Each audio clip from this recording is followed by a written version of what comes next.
हरियाणा की हर अपडेट के लिए बेल आइकन दबाएं और सब्सक्राइब करें STV हरियाणा न्यूज।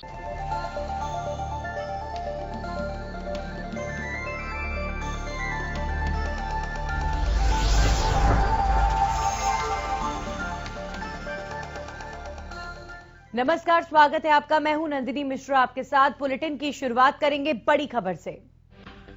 बड़ी खबर चंडीगढ़ से आपको बता दें, नीति आयोग की छठी गवर्निंग काउंसिल की बैठक CM Manohar Lal video conferencing के जरिए जुड़ेंगे बैठक में। पीएम मोदी की अध्यक्षता में सुबह 10:30 बजे नीति आयोग की बैठक होनी है। सभी राज्यों और केंद्र शासित प्रदेशों के सीएम होंगे इस बैठक में शामिल। नीति आयोग की छठी गवर्निंग काउंसिल की बैठक, मुख्यमंत्री मनोहर लाल इस बैठक में जुड़ेंगे। प्रधानमंत्री मोदी की अध्यक्षता में नीति आयोग की ये बैठक होने जा रही है। सुबह 10:30 बजे नीति आयोग की छठी गवर्निंग काउंसिल की बैठक होगी। सभी राज्यों और केंद्र शासित प्रदेशों के मुख्यमंत्री इस बैठक का हिस्सा होंगे। सीएम मनोहर लाल भी चंडीगढ़ से वीडियो कॉन्फ्रेंसिंग के जरिए नीति आयोग की बैठक में जुड़ेंगे, जिसकी अध्यक्षता पीएम मोदी कर रहे हैं।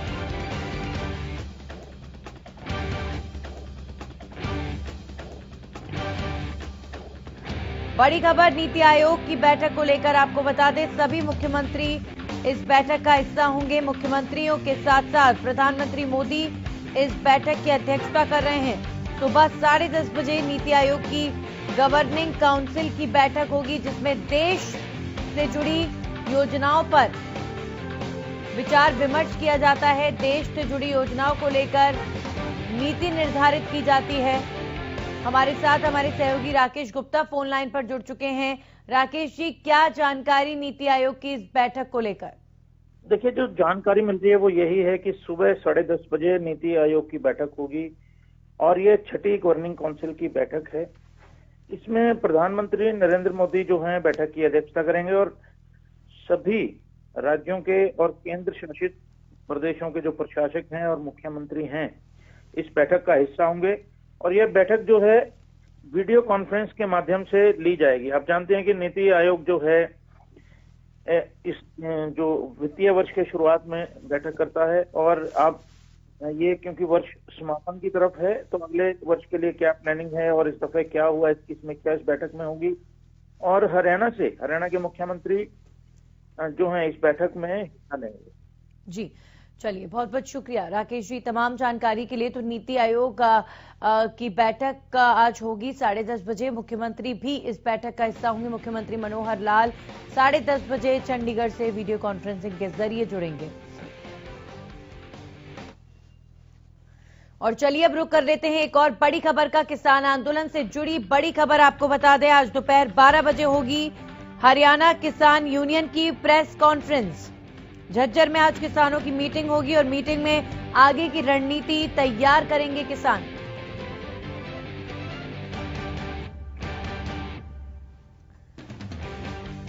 तो हरियाणा किसान यूनियन आज प्रेस कॉन्फ्रेंस भी करेगा। दोपहर 12 बजे प्रेस कॉन्फ्रेंस होगी। झज्जर में आज किसानों की एक महत्वपूर्ण मीटिंग भी होगी और मीटिंग में किसान आंदोलन को लेकर आगे की रणनीति तैयार की जाएगी। आपको बता दें, जैसे जैसे फसल कटने का वक्त नजदीक आ रहा है, वैसे वैसे किसान नेता जो हैं वो धरने पर मौजूद किसानों को कहीं ना कहीं उनका मनोबल बढ़ाते हुए नजर आ रहे हैं और उनसे यही अपील कर रहे हैं कि भले ही फसल काटने का वक्त हो, चाहे कितना भी संवेदनशील और गंभीर वक्त हो, एक दूसरे की मदद के लिए हाथ बढ़ाएं, लेकिन आंदोलन को कमजोर ना पड़ने दें। कल राकेश टिकैत ने भी गाजीपुर में एक महत्वपूर्ण मीटिंग की थी और उसके बाद किसानों से यही अपील की गई है कि इस आंदोलन को खत्म ना होने दें, इस आंदोलन को कमजोर ना होने दें। चाहे गर्मी आए, चाहे आपकी फसल के कटने का वक्त आए, किसान एक दूसरे की मदद करें। एक किसान अपने दूसरे किसानों की मदद करे और मिलजुल कर आंदोलन को भी आगे बढ़ाएं और अपने घर को भी आगे लेके जाएं। हमारे साथ इस खबर पर हमारे सहयोगी राकेश गुप्ता जुड़ चुके हैं। राकेश जी, लगातार अब कहीं ना कहीं किसान नेता जो हैं महापंचायतों के जरिए, रैलीज के जरिए किसानों से यही अपील करते नजर आ रहे हैं कि आंदोलन को कमजोर नहीं होने देना है। वहीं सरकार जो मौन बैठी है, आज हरियाणा किसान मोर्चा की भी प्रेस कॉन्फ्रेंस होनी है, तो कुल मिलाकर अगर देखें तो अब आंदोलन किस तरफ जाता हुआ नजर आ रहा है? देखिए, आंदोलन किस तरफ जा रहा है तो अब क्योंकि अभी चडूनी, जो गुरनाम सिंह चडूनी हैं और भारतीय किसान यूनियन हरियाणा के अध्यक्ष हैं, वे आज चंडीगढ़ में मीडिया से रूबरू होंगे और उसमें इनकी प्लानिंग पता लगेगी। वैसे आप देखते हैं कि किस तरह अब जो किसान महापंचायतों की बात की जा रही है, रेल रोको होके हटा है और इसके बाद इन्होंने अब मांगे ना माने जाने की सूरत में जो है आंदोलन तेज करने की बात भी की है। तो कुल मिला के ये जगह जगह जाकर अब मोबिलाइज करने की बात जो है इन दिनों चल रही है और आज चडूनी क्या घोषणा करते हैं ये देखने वाली बात रहेगी। जी बिल्कुल, कल राकेश टिकैत ने भी गाजीपुर में एक महत्वपूर्ण मीटिंग की थी, तो अब जो एक साथ मिलकर सिंघू बॉर्डर पर संयुक्त मोर्चा नजर आता था वो अब नजर नहीं आ रहा। अब राकेश टिकैत ही नजर आ रहे हैं और गुरनाम सिंह चडूनी हरियाणा में मोर्चा संभाले हुए हैं। तो कुल मिलाकर संयुक्त मोर्चा की जो तस्वीर थी वो कहीं ना कहीं वक्त के साथ धूमिल हुई है, क्योंकि कल गाजीपुर में भी रणनीति बनी, अब हरियाणा की रणनीति अलग बनेगी क्या? अब देखिए, ये जो सारे सवाल आप के जहन में हैं, हमें भी इनके जवाब जो हैं इन नेताओं से लेने हैं। क्या कोई बिखराव आया है या कोई नेतृत्व के चलते आपस में कोई खींचतान है? हालांकि ऊपरी तौर पर ऐसा नहीं दिखाया जा रहा है, लेकिन आज जब चडूनी आएंगे तो हमारे भी यही सवाल जहन में है और उनसे ये पूछेंगे भी कि आखिर ऐसा सब क्यों हो रहा है। जी जी बिल्कुल, तो आज दोपहर 12 बजे प्रेस कॉन्फ्रेंस होनी है गुरनाम सिंह चडूनी की, और झज्जर में किसानों की मीटिंग को लेकर क्या जानकारी? देखिए, ये अलग अलग स्तर पर, जैसे मैंने बताया कि ये अलग कार्यक्रम जो हैं तय किए गए हैं और उसी इनकी एक रणनीति के तहत जो कार्यक्रम सारे हो रहे हैं। आज यहाँ चंडीगढ़ मीडिया से रूबरू होने के लिए जब चडूनी आए हैं, क्योंकि चडूनी इस आंदोलन के दौरान जो राज्य स्तरीय मीडिया है, एक दफा चंडीगढ़ नहीं आए हैं राजधानी, तो उनसे जब बात क्या है, क्या एजेंडा वे रखने वाले हैं, ये देखने वाली बात है। बहुत बहुत शुक्रिया राकेश जी हमारे साथ जुड़ने के लिए। हमारे साथ झज्जर से रमाकांत जुड़ गए हैं, सीधा उनसे बात करते हैं। झज्जर में भी आज किसानों की एक मीटिंग होनी है, रमाकांत, उसे लेकर क्या जानकारी मिल पा रही है? आपको बता दूं कि कहीं ना कहीं जो झज्जर में अब खेती का समय हो चुका है, तो इस वजह से उन्होंने साथ मीटिंगें ली हैं और साफ तौर पर उन्होंने कहा है कि हर घर से एक व्यक्ति आना जरूरी है, क्योंकि आंदोलन को अगर बढ़ावा देना है तो इस आंदोलन में भीड़ बहुत जरूरी है। लगातार ये मीटिंगों का दौर जारी है। कल किसान नेता दीपक धनखड़ से जब हमारी बात हुई तो उन्होंने साफ तौर पर कहा कि ठीक है, हमारी फसलों का टाइम है, लेकिन हमारी नस्लों का भी ये समय है और ये हम नस्ल की लड़ाई लड़ रहे हैं। तो इस वजह से उन्होंने साफ तौर पर कह दिया कि गांव गांव हम जाएंगे, लोगों को जागरूक करने का काम करेंगे और ये अब किसान आंदोलन नहीं, ये जन आंदोलन है। और जन आंदोलन जब ही होता है कि सब हर घर से एक व्यक्ति निकलेगा। और साफ तौर पर उन्होंने कहा कि किसानों की लड़ाई नहीं है यहाँ पर। कहीं ना कहीं जो किसान कमेरा, अगर ये जो 2 रुपए किलो जो गेहूं मिल रहा है, तो कहीं ना कहीं जो हमारे दलित परिवार है उसको भी कहीं ना कहीं इसमें परेशानी होने वाली है। तो साफ तौर पर जो ये मीटिंगों का दौर लगातार जारी है और लगातार वो लोगों को जगाने का ये प्रयास कर रहे हैं कि जो ये काले कानून है वो सिर्फ किसानों को हानिकारक नहीं है, ये कहीं ना कहीं जो आम जन है उसको भी फर्क पड़ने वाला है, व्यापारियों को भी फर्क पड़ने वाला है। तो ये जगाने का प्रयास कर रहे हैं, लगातार ये मीटिंगें कर रहे हैं। और अब जो ये पानी देने का जो समय है उसमें भी उन्होंने साफ तौर पर कह दिया कि घर से एक मेंबर जरूर यहाँ पर आंदोलन में आए। जी बिल्कुल, बहुत बहुत शुक्रिया रमाकांत आपका भी हमारे साथ जुड़ने के लिए। तो झज्जर में जो मीटिंग होगी, जाहिर तौर पर आप तमाम जिलों में जो किसान नेता हैं वो मीटिंग्स का मोर्चा संभालते हुए, इनकी कोशिश यही है कि किसी भी तरीके से अब किसान चूंकि दबाव में आएगा, जब फसल कटेगी तो घर की भी जिम्मेदारी है, आंदोलन की भी जिम्मेदारी है। ऐसे में जो किसान नेता है वो किसानों का मनोबल बढ़ाते हुए नजर आ रहे हैं कि भले ही फसल कटने का टाइम हो, लेकिन आंदोलन को कमजोर नहीं होने देना है, एक दूसरे की मदद के लिए हाथ बढ़ाना है।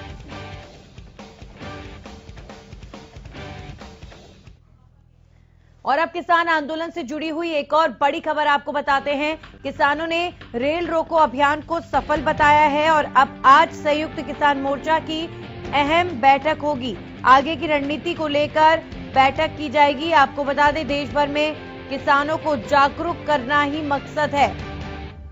देश भर में जो 4 घंटे तक रेल रोको अभियान चला था, किसानों ने रेल रोको अभियान को पूरी तरीके से सफल बताया है। तो आज सोनीपत के सिंघू बॉर्डर पर एक महत्वपूर्ण बैठक होगी जिसमें आगे की रणनीति को लेकर चर्चा की जाएगी। तो आज झज्जर में भी एक बैठक हो रही है, यानी लोकल स्तर पर भी बैठकों का दौर जारी है। अपने अपने क्षेत्र में कैसे आंदोलन को फीका नहीं पड़ने देना है। कल गाजीपुर में भी एक बैठक हुई थी राकेश टिकैत की अगुवाई में, और आज सिंघू बॉर्डर पर किसान आंदोलन के आगे की रणनीति को लेकर चर्चा होगी। यानी इस वक्त आंदोलन के दौरान बैठकों का दौर जारी है, पंचायतों का दौर जारी है। और आज हरियाणा किसान मोर्चा के जो प्रदेश अध्यक्ष है, हरियाणा किसान मोर्चा के अध्यक्ष गुरनाम सिंह चड़ूनी प्रेस कॉन्फ्रेंस करेंगे। तो जाहिर तौर पर वो भी कई सवालों के जवाब देंगे, क्योंकि इस वक्त महापंचायतों के जरिए राकेश टिकैत और गुरनाम सिंह चड़ूनी भले ही मंच पर एक नजर आ रहे हों, लेकिन जिस तरीके से शुरुआत में सिंघू बॉर्डर पर संयुक्त मोर्चा इस आंदोलन को चला रहा था, अब तस्वीर कहीं ना कहीं उससे हटती हुई नजर आ रही है।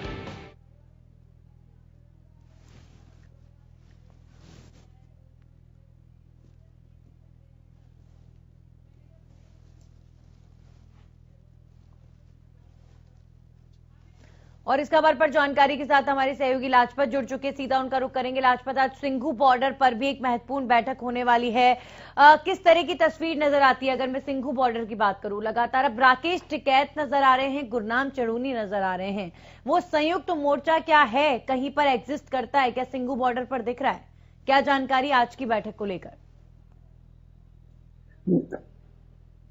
जी बिल्कुल, देखिए जो सिंघू बॉर्डर है वो बिंदु पॉइंट है, और बिंदु पॉइंट पर ही सारी रणनीतियां बनती हैं, बिंदु पॉइंट पर ही सभी तरह की रणनीतियां बनती हुई नजर आती हैं। जैसे कि चक्का जाम की बात करें, गणतंत्रता दिवस की बात करें, या रेल रोको आंदोलन की बात करें, या केएमपी केजीपी पर ट्रैक्टर मार्च की बात करें, जो भी रणनीति बनी है वो सिंघू बॉर्डर से बनी है। और गणतंत्रता दिवस के बाद एक बार किसान जो है वो बैकफुट होते हुए नजर आए थे, और अब जो उसके बाद किसानों को जोड़ने की मजबूती के लिए, जैसे कि तिरंगे का अपमान हुआ था, टकराव की स्थिति बनी थी, उसके बाद जो किसानों ने बैकफुट लिया था, उसके बाद मजबूती जो देने के लिए और सरकार पर प्रभाव देने के लिए अपनी ताकत दिखाने के लिए हर जगह पंचायतें की जा रही है, बैठक जारी है। तो कहीं ना कहीं जो किसान मजबूत रखने के लिए इस तरह की रणनीतियां लगातार देखने को मिल रही है। हरियाणा में सभी जगह जो है गुरनाम चड़ूनी और राकेश टिकैत जो बैठक और पंचायतें कर रहे हैं, और लगातार जो है संयुक्त मोर्चा की जो बैठक है वो आज होने वाली है। उसमें जो बैठक होगी उसमें अहम फैसले लिए जाएंगे, क्योंकि अगली जो रणनीति क्या बनती है वो आने वाला वक्त बताएगा। क्योंकि आज जो बैठक होनी है उसमें रणनीति बनेगी, उसके बाद ही खुलासा होगा। नजर आ रहा है वो यही कि फसल कटने का वक्त है, सरकार भी मौन है। शायद फसल कटाई जब होगी तो किसान के ऊपर घर की भी जिम्मेदारी होगी, ऐसे में कहीं आंदोलन कमजोर ना पड़ जाए, तो यही एक डर भी कहीं ना कहीं नजर आता है। और इसीलिए किसानों का मनोबल बढ़ाया जा रहा है, बयानबाजी हो रही है। राकेश टिकैत, गुरनाम सिंह चड़ूनी लगातार अपील कर रहे हैं कि एक दूसरे के लिए हाथ आगे बढ़ाएं, मदद करें, लेकिन फसल कटाई के पीछे आंदोलन फीका नहीं पड़ना चाहिए। इस समय यही मेन एजेंडा किसान नेताओं का नजर आ रहा है। जी बिल्कुल नंदिनी, देखिए वक्त जो है जैसे जैसे आगे बढ़ रहा है, और फसल का जो समय है वो भी आगे बढ़ रहा है। फसल जो काटनी होगी तो हर व्यक्ति उसमें फसल पर अपना ध्यान रखता है और बच्चे की तरह फसल को पालता है, और यही समय होता है, इसको इंतजार करना होता है। और हमने बातचीत की है किसानों से कि राकेश टिकैत ने जैसे कहा था कि अब की बार हम फसल जो है सरकार को नहीं देंगे, चाहे हमें आग लगानी हो। तो इस बात पर भी हमने चर्चा की है, किसानों से बातचीत की है। किसानों ने भी साफ कहा है कि जो पुराने वक्त की बात है, जो इस बात को लेकर अंग्रेजों के साथ जो लड़ाई थी, तो उस समय जो सर छोटू राम ने ये नारा दिया था कि हम जो दूसरे देशों में जो फसल जाती थी या लेना देना पड़ता था, तो उस बात को लेकर कहा गया था। लेकिन ऐसा कुछ नहीं है, क्योंकि हमें जो फसल है वो बच्चे की तरह पालनी होती है। चाहे हमें जो हमारे गांव के गरीब व्यक्ति हैं जिनके पास जमीन नहीं है, जो मजदूर हैं, चाहे उनको फसल बांटनी हो, लेकिन सरकार को देने के लिए हम विचार करेंगे। क्योंकि लगातार अभी जो बैठक जारी है और लगातार जो है काफी बड़ी एक बात सामने आ रही है। क्योंकि जो अगर मानिए आप, क्योंकि फसल का समय होता है और मंडियां लगती है और सरकार गेहूं की फसल खरीदती है, उसके बाद गोदाम में रखती है, उससे पहले ही अब किसान क्या रणनीति बनाते हैं ये आने वाला वक्त बताएगा। क्योंकि लाजपत आप बने रहिए हमारे साथ, हमारे सहयोगी जगदीश प्रजापति भी जुड़े हैं कालावली से, सीधा उनका रुख कर लेते हैं। जगदीश, लगातार बैठकों का दौर जारी है, फिलहाल किस तरह की हलचल कालावली में इस वक्त? जी नंदनी, बिल्कुल हमारी किसान नेता गुरदास सिंह लकड़ावली से आज ही बात हुई है। उन्होंने बताया कि जल्द एक संयुक्त मोर्चा की जो बैठक करेंगे उसमें अगला फैसला लिया जाएगा, लेकिन गांव-गांव जाकर एक प्रचार किसान नेताओं की ओर से किया जा रहा है। हर गांव में रणनीति बनाई जा रही है कि हर घर से एक व्यक्ति जाएगा। हर गांव से 15 से 20 व्यक्ति हर रोज जा रहे हैं, वो 10 दिन वहां पर रुकेंगे क्योंकि फसल कटाई का समय है। फसल कटाई के समय देखते हुए हर गाँव से एक टीम बनाई जा रही है और टीम वहां पर काम करेगी और 15 दिन के बाद दूसरी टीम वहां जाएगी और वो टीम वापस लौट कर आएगी। कुछ गाँव की बात करें तो महिलाओं ने जो खेतों की कमान है नंदनी संभाली हुई है, क्योंकि महिलाओं का भी कहना है कि जो किसान है वह सिंघू बॉर्डर पर डटे या आंदोलन में जाकर लड़ाई लड़े। हम घर संभालने के साथ साथ खेतों को संभालने की भी हिम्मत रखती हैं। जी नंदनी। जी बिल्कुल जगदीश, बहुत बहुत शुक्रिया आपका हमारे साथ जुड़ने के लिए।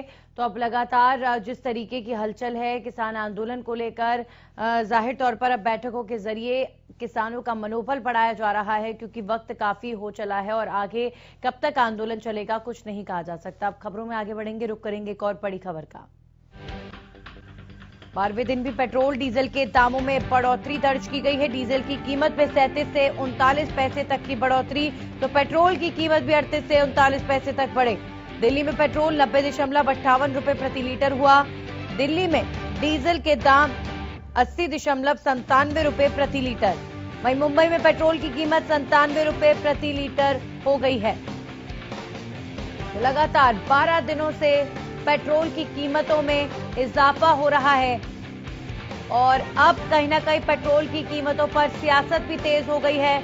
लगातार पेट्रोल डीजल की कीमत जिस तरीके से बढ़ रही है, जाहिर तौर पर आम आदमी के लिए ये बड़ी परेशानी है।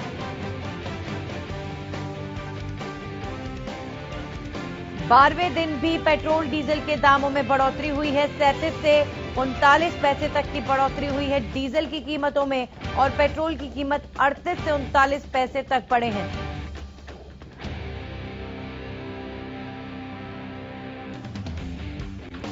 दिल्ली में अब पेट्रोल 90.58 रुपए प्रति लीटर हो चुका है और कई शहरों में प्रीमियम पेट्रोल की कीमत 100 रुपए के पार जा चुकी है। तो अब तक की अपने उच्चतम स्तर पर पेट्रोल की कीमत है इस वक्त। इस खबर पर हमारे सहयोगी अनूप कुंडू जुड़ चुके हैं। अनूप, हर दिन पेट्रोल की कीमतों में जिस तरीके से इजाफा हो रहा है, सियासत भी तेज है, विपक्ष भी लगातार सरकार को घेर रहा है और आम आदमी भी कहीं ना कहीं नाराज है। अनूप। जी बिल्कुल नंदिनी जी, जिस प्रकार से डीजल पेट्रोल प्रतिदिन बढ़ रहा है और पिछले 2 महीनों में जिस प्रकार से 10 रुपए के करीब बढ़ोतरी हुई है, वो अपने आप में एक बहुत बड़ी बढ़ोतरी डीजल पेट्रोल में मानी जा रही है। पहले जो कोई भी व्यक्ति जब गाड़ी या अपना बाइक लेकर के जाता था तो टैंकी भरवाने की सोचता था, लेकिन आजकल ये देखा जाता है कि वो बाइक में 100 रुपए का डलवाए और गाड़ी में 500 रुपए का डलवाए ताकि आज का जो उसका काम चल जाए, इस प्रकार से। और अगर हम विपक्ष की बात करें तो विपक्ष भी पूरी तरह से डीजल और पेट्रोल की बढ़ती हुई कीमतों को लेकर के सरकार पर हमलावर है, क्योंकि जो अंतर्राष्ट्रीय रेट हैं बैरल के कच्चे तेल के, वो काफी कम है और उसकी तुलना में जो टैक्स लगाए जा रहे हैं उनके कारण जो इतना महंगा तेल जनता को मिल रहा है उससे जनता भी काफी परेशान है। जी बिल्कुल, और कहीं ना कहीं अब लोगों का गुस्सा नजर आने लगा है। अब पेट्रोल और डीजल के ही चर्चे हर जगह हो रहे हैं। एक तरफ कोरोना के चलते लॉकडाउन में लोगों की आय कम हुई और अब महंगाई की इस तरीके की मार पड़ रही है जिस तरीके से लोगों पर, तो अब सरकार से भी लोग गुहार लगा रहे हैं कि पेट्रोल डीजल की कीमत को कहीं ना कहीं कंट्रोल किया जाए। लेकिन इसके पीछे कारण क्या समझा जाए अनूप? हर दिन इस तरीके से 30 पैसे से ज्यादा के लगभग पेट्रोल की कीमतों में उछाल करना, कहीं ना कहीं टुकड़ों में क्या जनता पर ये मार पड़ रही है? जी बिल्कुल नंदिनी जी, जिस प्रकार से एक तो सबसे पहला कारण तो इसका ये माना जा रहा है कि जो टैक्स लगाए जा रहे हैं बड़े भारी भरकम टैक्स लगाए जा रहे हैं, क्योंकि कच्चे तेल की कीमतें इतनी नहीं है। उस पे जो जीएसटी लग रहा है, चाहे केंद्र सरकार का हो चाहे प्रदेश सरकार का हो, एक भारी भरकम जीएसटी के रूप में जनता से वसूला जा रहा है। उसके अलावा दूसरा कारण यह भी माना जा रहा है कि सरकार जो है महंगाई रोकने में कामयाब नहीं हो पा रही और जो अभी बजट हुआ था, उसमें भी लोगों को उम्मीद थी कि सरकार महंगाई पर कुछ रोक लगाएगी, लेकिन ऐसा नहीं हुआ। डीजल पेट्रोल ही नहीं, इसके साथ साथ गैस सिलेंडर भी महंगे हुए हैं और अन्य जो खाद्य सामग्री है उस पर भी लगातार महंगाई का प्रभाव देखने को मिल रहा है। जी नंदनी जी, चलिए बहुत बहुत शुक्रिया अनूप आपका तमाम जानकारी के लिए। तो लगातार बढ़ती महंगाई से आम जन परेशान है और अब यही गुहार सरकार से लोग लगा रहे हैं कि पेट्रोल डीजल की कीमतों में जो इजाफा हर दिन हो रहा है वो अब बंद होना चाहिए। इसी के साथ हल्का हलचल में इतना ही।